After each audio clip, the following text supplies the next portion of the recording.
Mentalité de salarié versus mentalité d'entrepreneur. Si tu es un salarié qui rêve de prendre la place de son boss parce qu'il est riche et qu'il a du succès, ou bien si tu es un entrepreneur bloqué au premier palier de succès parce que tu as encore ta mentalité de salarié, bien attention parce que cette vidéo-là va te faire mal. Mais elle pourrait aussi te libérer, être ta plus grande prise de conscience de l'année ou même peut-être de ta vie. Parce qu'une fois que tu comprends que le plus grand obstacle à ton succès, c'est ta façon de penser, bien c'est là et juste là que tu vas pouvoir vraiment changer ta vie. Après tout, tu penses-tu vraiment pouvoir devenir entrepreneur avec une mentalité de salarié? Et au risque d'en déplaire à plusieurs, la réponse, elle est non. Puis attention, je ne dis pas que la mentalité de salarié, c'est mauvais. En tant qu'entrepreneur, on a besoin de salariés. On a besoin de salariés pour rendre nos visions possibles. Mais pour reprendre une expression populaire, tout le monde ne peut pas être un chef, il faut aussi des Indiens. Et si tu veux être un entrepreneur à succès, bien, tu ne peux pas réussir si tu conserves ta mentalité de salarié. Si tu attends toujours que quelqu'un te dise quoi faire, si tu préfères la sécurité au risque, l'entrepreneuriat est peut-être juste tout simplement pas pour toi. Réalise que je ne suis pas ici pour te plaire ou te faire plaisir. Je suis là pour te montrer la réalité. Celle qu'il y a tellement trop de coachs qui te cachent parce que sinon, ils ne pourraient pas te vendre des formations pour devenir millionnaire en 2 jours. La réalité, c'est qu'il y a beaucoup de gens qui rêvent de devenir entrepreneurs. Ils voient la liberté, l'argent, le succès, mais trop peu sont prêts à faire les efforts nécessaires pour y parvenir. Ils ne réalisent pas les risques et les difficultés de la vie d'entrepreneur. Ils voient juste les bons côtés, mais les entrepreneurs doivent prendre des risques. Ils prennent des risques, ils échouent, ils perdent, mais ils vont toujours se relever. Les entrepreneurs, ils sont détestés et aimés pour ce qu'ils sont et ce qu'ils font. Et on se sent souvent seul comme entrepreneur parce qu'il n'y a personne d'autre qu'un entrepreneur qui semble nous comprendre. Parce qu'on pense et on agit différemment des autres. Si tu crois que tu peux garder la même mentalité que tu as en tant que salarié et réussir en tant qu'entrepreneur, bien, tu te mens à toi-même. Est-ce que tu es prêt à sortir de ta zone de confort? Je sais que c'est kitsch, mais si oui, reste avec moi parce que je vais te partager aujourd'hui quelque chose qui va transformer ta vision de l'entrepreneuriat. Mais avant d'aller plus loin dans la vidéo, je t'invite à me laisser un petit pouce bleu de maintenant.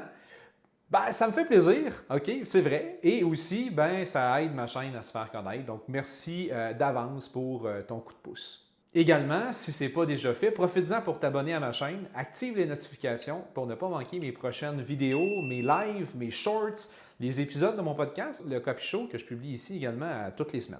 D'ailleurs, si tu es nouveau ici, je me présente très rapidement. Mon nom est Pascal Jeté, je suis copywriter, stratège marketing et fondateur de la Copy Academy. J'accompagne des passionnés comme toi à développer un mindset d'entrepreneur et la motivation dont tu as besoin pour créer un lifestyle business qui va te permettre de vivre ta best life.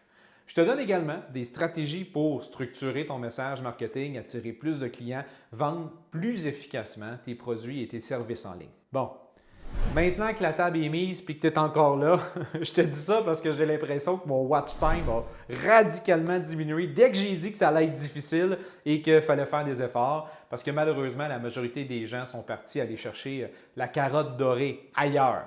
Mais si toi, tu es encore ici en ce moment, mais merci et aussi félicitations parce que ça démontre que tu es prêt. Tu es prêt à entendre le message, à entendre qu'il y a une différence fondamentale entre un salarié et un entrepreneur. Et si tu ne comprends pas cette différence, mais tu vas rester dans le même schéma encore et encore. Le salarié, il cherche quoi?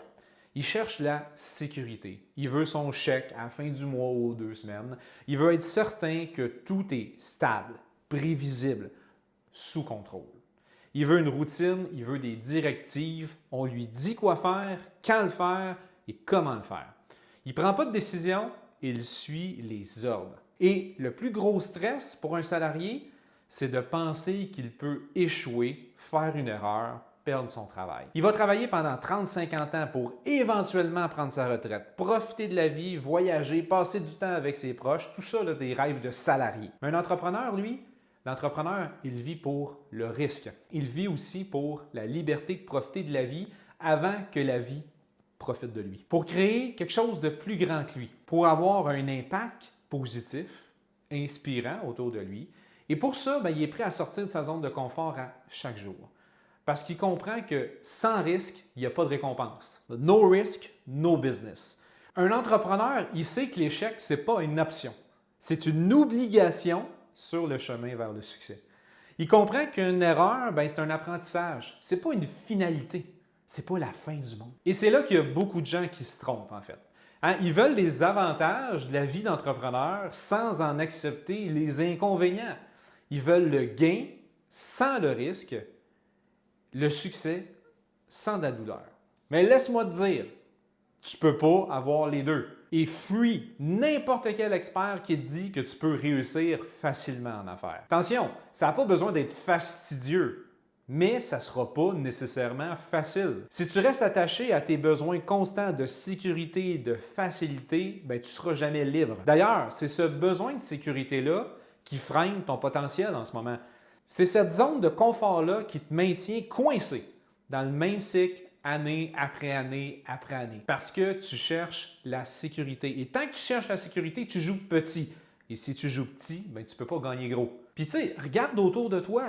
Qui contrôle ta vie en ce moment? Ton patron, ton salaire fixe, le gouvernement, les peurs de ce que tu pourrais perdre. Tu es un salarié qui rêve de liberté, mais qui n'ose pas la saisir. Et c'est vraiment là que le problème se trouve. Le salarié, il cherche à ne pas perdre. Et le plus triste dans ça, c'est que les salariés sont prêts à sacrifier leur liberté pour ça. Puis ça, c'est 99% de la population. L'entrepreneur, lui, il est prêt à tout risquer pour la même liberté. Et c'est ce qu'on appelle le fameux one person crazy. Fait que t'es-tu assez crazy pour changer? Crazy, crazy, crazy. Tu sais, aujourd'hui, moi, je te parle de tout ça, mais sache que j'ai déjà été à ta place. J'ai dû faire face à tous les challenges qui viennent avec le fait de changer sa mentalité de salarié à celle d'un entrepreneur. C'est parce que j'ai réussi à passer de l'autre côté qu'aujourd'hui, moi, je me permets de te transmettre le message. De venir te dire des vraies affaires. Parce que j'ai dû traverser tout ça, j'ai fait le chemin de Compostelle et ma quête en réalité est loin d'être terminée. J'apprends à tous les jours. Pour te faire une longue histoire courte, moi perso, je viens d'une famille modeste. J'ai grandi aux côtés de ma mère qui était monoparentale. J'ai jamais manqué de rien, mais j'ai jamais vécu non plus dans une grande abondance. Mais il y a une chose que je sais, c'est que je voulais plus qu'un futur à Joliette, ma ville natale. Et j'ai quitté la maison à 18 ans pour aller étudier à Montréal, qui était la grande ville pour nous. Et après seulement 2 sessions en marketing, j'ai abandonné l'école parce que honnêtement, c'était n'importe quoi. Ils ne parlaient jamais d'Internet dans les cours, alors que j'étais personnellement convaincu que c'était l'avenir. Puis bon, entre moi et toi, je pense pas que j'ai eu tort. Maintenant que j'étais libre de mon temps, que j'avais plus d'école, j'ai vite compris qu'il fallait que je me trouve une job pour payer mon petit appartement, mes petites dépenses. Et j'ai déposé ma candidature pour travailler chez Bell Canada. Pour mes amis français qui nous écoutent, c'est un peu comme le Orange du Canada. Donc, de la télécommunication. De 2004 à 2008, j'ai appris à vendre les meilleures et aussi les pires techniques de vente. Mais après 4 ans, malgré que j'étais un employé syndiqué permanent, j'en pouvais plus du tout de la pression de la performance. J'étais des meilleurs vendeurs sur le marché dans le centre d'appel. Je faisais en moyenne 150-160% de mon objectif. Mais mois après mois, c'était jamais assez. Bell en voulait toujours plus. Heureusement, ma directrice de l'époque, c'était une fan de Patrick Leroux, qui est un conférencier québécois motivateur, l'auteur d'ailleurs de plusieurs best-sellers sur le développement personnel. Et à tous les lundis matins, on lisait ensemble le bulletin du succès de Patrick Leroux, comme c'était « Oh! Amen, sister. » La messe. La messe du lundi au lieu de la messe du dimanche, mais ça a été mon premier contact avec le développement personnel. Et un matin, Patrick a publié une annonce dans sa fameuse infolettre, je me cherche un directeur des ventes et du marketing. J'ai envoyé mon CV et j'ai eu la job. J'ai appris le web marketing, la stratégie, mais aussi la technique, la persuasion, le copywriting et beaucoup plus. J'ai appris sur le tas, comme on dit. Et je suis devenu tellement bon à faire ce que je faisais que certains collègues de Patrick ils venaient à moi pour que je fasse pour eux ce que je faisais pour lui. Et rapidement, je me suis bâti une belle business. Moi et mes 4 employés, on a développé des stratégies, des sites web, des tunnels de vente, du copywriting pour les meilleurs experts de l'industrie au Québec et en France, comme des Ghislain Larochelle, Stéphanie Milo, Franck Nicolas, Marilyn Coulombe, Communication Futée, Mélissa et Nicolas, Roger Lanois, puis j'en passe. Mais tu sais quoi? Malgré ça, j'avais encore ma mentalité de salarié. J'ai envoyé mes factures à mes clients, les clients les payaient, puis moi, je payais mes employés. Je n'étais pas vraiment un entrepreneur. J'étais ce que j'appelle un salarié avec ambition. Tellement qu'en 2017, j'ai décidé de tout arrêter de nouveau parce que j'avais plus de fun. Et encore une fois, alors que j'avais apparemment tout pour être heureux, j'ai tout lâché. Tout simplement parce que je ne me réalisais pas vraiment comme entrepreneur. J'étais un entrepreneur prisonnier de ma mentalité de salarié. Et j'ai continué des mandats de consultation à gauche et à droite. On a tous des factures à payer après tout. Et là est arrivée la fameuse pandémie. Et j'avoue que ça n'a pas été facile. Ça n'a pas été facile pour plein de gens. Ma business était au ralenti, comme beaucoup d'autres business également. Mais tellement au ralenti que j'étais à quelques mois du désastre financier. Et c'est quand j'étais à un mois d'être dans grosse merde que j'ai décidé de faire pour moi ce que je faisais super bien pour mes clients. Créer des offres irrésistibles, bâtir des tunnels de vente qui convertissent, écrire du copywriting puissant. J'avais pas l'option que ça ne marche pas. Ma famille en dépendait. Heureusement, l'histoire fait en sorte que je suis devant toi aujourd'hui et que tout a bien été. Mais comme 99% des gens, j'ai attendu d'être sur le bord du précipice pour vraiment changer. Et j'aimerais sincèrement t'éviter ça. Je te raconte mon histoire, mais elle n'est pas unique. J'ai des amis, des collègues, des clients qui ont tenté de faire la transition du salariat à l'entrepreneuriat. Ils sont partis d'une job de salarié frustrés par le système, prêts à tout pour réussir, mais au début, ils avaient encore, comme moi, cette mentalité de salarié. Ils voulaient des résultats rapides. Il n'y avait pas le réflexe d'investir en eux ou de prendre des risques financiers. « Ah, je peux pas mettre de la publicité, Pascal, j'ai pas d'argent. »« Oh non, je peux pas me payer 297 $ par mois pour ClickFunnels, c'est ben trop cher. »« Oh non, non, non, je peux pas acheter cette formation-là. Je vais essayer d'avoir une subvention du gouvernement. » Tu vois, des réflexes de salarié ici. Pas de prise de risque, pas d'investissement, chercher à se faire payer quelque chose par le gouvernement. 3 réflexes de base des salariés. Puis tu sais quoi? 99% d'entre eux ont échoué. Ils ont perdu du temps, de l'argent, puis le pire, ils ont perdu un rêve. Parce qu'ils pensaient encore comme des salariés. Ils croyaient qu'il y avait un plan B, il y avait une option de secours si ça ne marchait pas. Mais en entrepreneuriat, il n'y en a pas de plan B. Ta business, ça ne peut pas réussir si c'est un plan B. Si tu gardes ta job de salarié comme un filet de sécurité. Si tu te dis qu'au pire, tu vas avoir ton salaire qui va tomber à la fin du mois, mais tu es déjà en train de préparer ton échec. Puis pourquoi? Parce que tu n'as pas assez faim. Tu es encore trop confortable.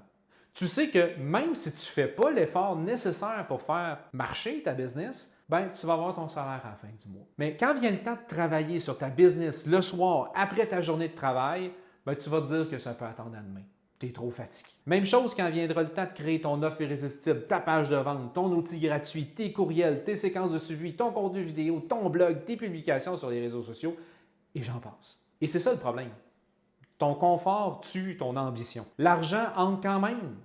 Fait que ça peut attendre à demain. Mais demain devient la semaine prochaine, le mois prochain.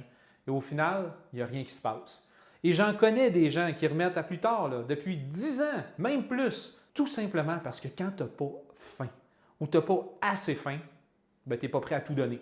Puis crois-moi, ce n'est pas anormal. Tu n'es pas plus stupide, lâche ou paresseux que les autres. C'est absolument humain de penser et surtout d'agir comme ça. D'ailleurs, la majorité pense et agit comme ça. Mais c'est aussi pourquoi la majorité représente 99% des gens et non pas le 1%. Comme humain, on attend souvent à être au bord du précipice, d'être dos au mur pour vraiment se bouger. C'est quand il n'y a plus d'options. Quand tu n'as plus de plan B, que tu trouves la force intérieure, la rage de vaincre qui va te pousser à faire ce que tu n'as pas osé faire avant. Si tu as toujours ton filet de sécurité, tu ne seras jamais assez affamé pour aller chercher le succès. Et ce que tu dois comprendre ici, c'est qu'un plan B ne deviendra jamais un plan A à succès. Tout simplement parce que tu n'y mets pas toute ton énergie et tout ton focus. Tu n'as pas la faim qui te pousse à sortir de la zone de confort, à tout risquer et à tout donner. Si tu veux vraiment réussir, tu dois être prêt à tout lâcher. Tu dois être prêt à brûler ton plan B, à abandonner ton idée que tu peux toujours retourner à ta job de salarié si ça ne marche pas. Parce que tant que tu te gardes cette porte-là ouverte, tu ne te donnes pas la permission de réussir. Tu vas rester dans l'attente, tu vas rester dans le doute, tu vas rester dans les peut-être. C'est quand tu n'as plus de plan B que tu deviens inarrêtable. Attention, par contre, là, je ne suis pas en train de te dire de quitter ta job demain matin sans aucun plan. Malheureusement, quand on est prisonnier du rat race, on ne peut pas s'évader aussi facilement. Parce que pendant que tu travailles sur ton plan A, ta business, bien toi, il faut que tu continues à payer tes factures, respecter tes engagements financiers, nourrir ta famille, payer tes dettes. Le meilleur conseil qu'on m'a déjà donné, c'est le suivant. Mets 6 mois de côté. 6 mois où, même s'il n'y a pas aucun revenu qui rentre dans le compte de banque, tu peux continuer à vivre. Puis si tu diminues ton niveau de vie le plus possible, mais peut-être que tu pourras avoir 8, 9 ou 10 mois devant toi. Puis crois-moi, comme moi, quand tu vas être au dernier mois, tu vas avoir faim. Et comment on fait pour mettre 6 mois d'argent de côté? Ben là, regarde, pas le choix. Il faut faire des choix, il faut faire des sacrifices. Hein? Le voyage que tu étais en train de te payer, tu allais le commander, tu allais t'inscrire. Tu l'annules, tu prends l'argent et tu le mets dans ta réserve du plan A. Le nouveau téléphone portable, la nouvelle montre, la nouvelle robe, télévision, le repas au restaurant ou le 18e morceau de vêtements cheap de qualité là, que tu n'as pas besoin, là, puis que la mode te dit « mais là, il faut que tu l'achètes, c'est la mode ». Mais tout ça que tu étais prêt mentalement à acheter, à dépenser sur des trucs absolument inutiles, mais tu prends l'argent et tu la mets dans ton réserve du plan A. Et pendant ce temps-là, tu travailles sur ton plan d'affaires. Puis pas les plans d'affaires pourris que le gouvernement ou les universités t'enseignent. Tout ça, entre moi et toi, c'est merdique. OK? Moi, je te parle ici d'un plan d'affaires façon licorne, comme je te le partage dans mon univers, le même type de plan d'affaires que j'ai appris de mes mentors et de mes coachs et dont je me suis fait une mission aujourd'hui de le partager dans le monde francophone. Au moment où ton plan d'affaires façon licorne va être prêt, tu auras mis assez d'argent de côté pour te lancer. Et avec ton plan A solide en main, tu pourras dire bye-bye à ton boss, sortir du rat race et prendre ta destinée en main. Mais avant de te lancer, tu dois comprendre le dilemme du salarié. Hein? D'abord et avant tout, il faut que tu comprennes que ton mindset doit changer. Tu dois opérer un changement drastique de comment ton cerveau va analyser les situations, prendre ses décisions, continuer à poursuivre ton rêve malgré les incertitudes, les doutes, les échecs auxquels tu vas faire face durant ta transformation. Et pour réussir à changer, il faut que tu comprennes pourquoi ton mindset te protège. Pourquoi est-ce que tant de salariés échouent à devenir des entrepreneurs? Pourquoi ceux qui ont le rêve d'indépendance finissent finalement par retourner sur le 9 à 5 après quelques mois ou après quelques semaines? Et la vérité, c'est que ce n'est pas leur business qui échoue. Ce n'est pas le marché, ce n'est pas la concurrence, ce n'est pas le gouvernement, ce n'est pas le produit. Ce qui échoue, c'est leur mentalité. Ils n'arrivent pas à sortir du vieux modèle de pensée qui les maintient enchaînés dans le confort. Ils sont attachés à cette fausse sécurité que leur offre un job de salarié. Leur zone de confort, c'est exactement leur prison. Malheureusement, la zone de confort, c'est l'ennemi numéro 1 d'un entrepreneur. Quand un salarié décide de se lancer, il se retrouve confronté à un choc qui est brutal. Parce que pour la première fois dans sa vie, il n'y a plus de filet de sécurité. Il n'y a plus de chèque à la fin du mois. Il doit tout gérer. Il doit tout assumer. Il devient responsable de sa vie. Ses erreurs à lui sont ses erreurs à lui. Ce n'est pas celles des collègues ou du patron. Son employeur, il ne paye plus pour ses formations, pour son bureau, son ordinateur, ses assurances santé, son plan de retraite. Et là, tu sais ce qui se passe? Bien, la peur entre en jeu. La peur du rejet, la peur de perdre l'argent, de perdre la maison, la peur de l'échec. Et toutes ces peurs-là, c'est des peurs qui sont réelles. Okay? Je ne vais pas essayer de te faire croire que ce ne sont pas des bonnes peurs ou des peurs légitimes, mais elles doivent être surmontées. Et c'est là que la majorité des gens échouent. Ils sont tellement habitués à la sécurité qu'ils ne supportent pas l'idée de tout perdre. Ils ne supportent pas l'idée de prendre un risque, de tenter quelque chose de nouveau, d'échouer et de devoir se relever. Mais j'ai une question pour toi. Est-ce que tu préfères rester prisonnier de ta zone de confort et vivre une vie noble mais ordinaire, ou est-ce que tu es prêt à tout risquer pour vivre pleinement? Parce que c'est ça, l'entrepreneuriat. Il n'y a plus d'horaire fixe. L'entrepreneuriat, ce n'est pas un chemin facile. C'est un chemin où tu es constamment confronté à la peur, où tu dois prendre des risques, où tu vas échouer plus qu'une fois. Mais c'est aussi un chemin où tu peux gagner une liberté qui est totale. Les salariés échouent parce qu'ils sont conditionnés à chercher la sécurité. Ils sont programmés pour avoir peur de l'échec, pour fuir l'incertitude. Mais l'incertitude, c'est ce qui fait la différence entre ceux qui réussissent et ceux qui restent bloqués. L'entrepreneur qui réussit, il voit l'incertitude comme une opportunité. Il voit l'échec comme une leçon et il ne laisse pas la peur le contrôler. Donc, si tu es encore coincé dans le mindset de salarié, ben c'est parce que tu as peur. Tes peurs, elles te maintiennent enchaîné, elles te volent ta liberté et tant que tu ne vas pas les affronter, ben, tu vas rester prisonnier de la zone de confort, cette même zone de confort qui t'empêche d'atteindre ton vrai potentiel. Et la vraie question à te poser, c'est est-ce que tu es prêt à surmonter ces peurs-là? Parce que si tu veux vraiment devenir entrepreneur, ben, tu n'as pas d'autre choix. Tu vas devoir et tu dois être prêt à accepter l'incertitude, à te lancer dans l'inconnu et à échouer, puis à continuer. Puis, je te le dis, ça ne sera jamais facile. Mais la liberté que tu vas gagner, elle, n'a pas de prix. Cette liberté-là, elle vaut chaque moment, chaque doute, chaque peur, chaque prise de risque, chaque chute. C'est bien beau tout ça, mais maintenant, qu'est-ce qu'il faut pour passer d'un mindset de salarié à celui d'un entrepreneur? Ben, je t'ai parlé des différences, je t'ai montré pourquoi tu échoues si tu restes bloqué dans ta mentalité de salarié, mais la vraie question, c'est comment changer? Ça commence par une chose simple, une prise d'initiative. Un entrepreneur ne demande pas la permission. Il ne reste pas là à attendre que quelqu'un lui dise quoi faire. Il prend des décisions, il fait des erreurs, il apprend et s'adapte. Il ne trouve pas des problèmes à toutes les solutions. À la place, il se demande comment il peut résoudre les problèmes de ceux qu'il souhaite servir, ses clients. Et c'est cette capacité à prendre des initiatives qui le fait avancer, peu importe les circonstances. Sincèrement, tout le monde avance dans la vie en ne sachant pas trop ce qu'ils font. On pense qu'on sait, mais on doute. Le salarié, lui, va rester là à douter. L'entrepreneur, lui, va avancer, il va prétendre qu'il sait ce qu'il fait, même si ce n'est peut-être pas toujours le cas. Mais les pas qu'il fait dans la brume, dans l'incertitude, rapportent. Et le doute devient de plus en plus confortable. Et donc, le succès devient de plus en plus inévitable. Et il y a une autre qualité également, c'est la résilience. L'entrepreneuriat, c'est un jeu d'endurance. Si tu penses que tout va se passer comme prévu, laisse-moi te dire, ça ne va pas arriver. C'est comme un plan de naissance. C'est sûr que ça ne marchera pas. Tu vas échouer. Plus souvent que tu vas gagner. Tu vas te prendre des murs, tu vas te prendre des râteaux, mais ce qui compte, c'est comment tu réagis, pas ce que tu as à traverser. Un salarié, quand il échoue, il panique. Il se demande si « Oh mon Dieu, je vais-tu perdre ma job? Est-ce que mon emploi est en danger? Qu'est-ce que mon boss va dire? » Un entrepreneur, lui, voit l'échec comme une étape sur la route. Il se sert de cette erreur-là et de l'apprentissage pour devenir plus fort. La résilience, c'est d'accepter l'incertitude, de gérer l'échec sans te laisser abattre. Si tu veux réussir en tant qu'entrepreneur, il faut que tu deviennes un expert en échec. To failure. Et aussi, il te faut une vision à long terme. Les salariés, eux, pensent en semaines et en mois. Ils se demandent quand leur prochain chèque va arriver, combien de jours de congé il leur reste en banque. Mais un entrepreneur, lui, il va penser en années. Il voit vraiment sur le long terme. Il sait que les résultats à court terme, immédiats, ce n'est pas ça qui compte. Et c'est cette capacité-là à voir au-delà du moment présent, à travailler aujourd'hui pour quelque chose que tu vas avoir dans 1 an, 5 ans, qui va faire la différence.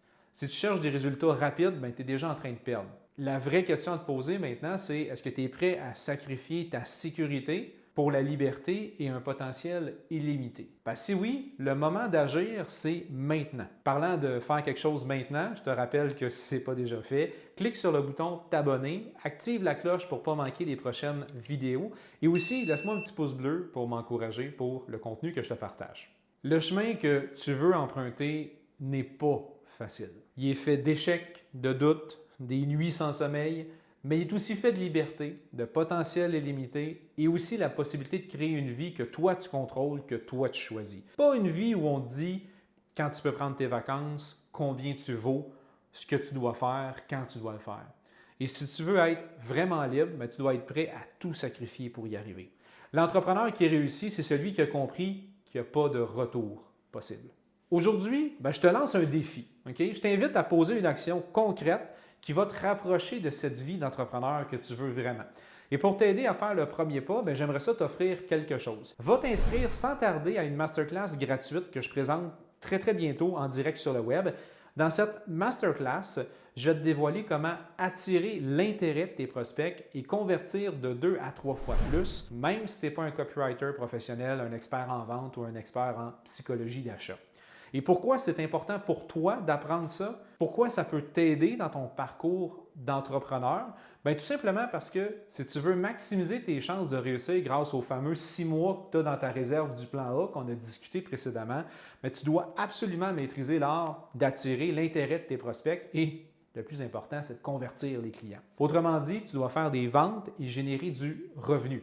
Quoi vendre? À qui? Comment? À quel prix? C'est quoi les mots que tu dois utiliser? C'est quoi le script à privilégier pour maximiser tes conversions et par la bande, bien, tes résultats? Tout ça, je te le dévoile dans cette masterclass qui sera présentée en ma compagnie très bientôt. Donc, clique sur le lien en description pour t'inscrire. C'est gratuit. Maintenant, tu as deux choix. Soit tu restes dans ta zone de confort et tu continues à rêver de liberté, ou tu y vas all-in. Et c'est un choix qui t'appartient. Ta vie, ta liberté, ton succès, ça commence aujourd'hui, mais ça commence aussi par ta décision. Sur ce, peu importe à quel moment tu m'écoutes, je te dis bon matin, bon midi, bon après-midi, bonne soirée, bonne nuit. À très vite dans la prochaine vidéo. Et surtout, n'oublie pas, licorne un jour, licorne toujours.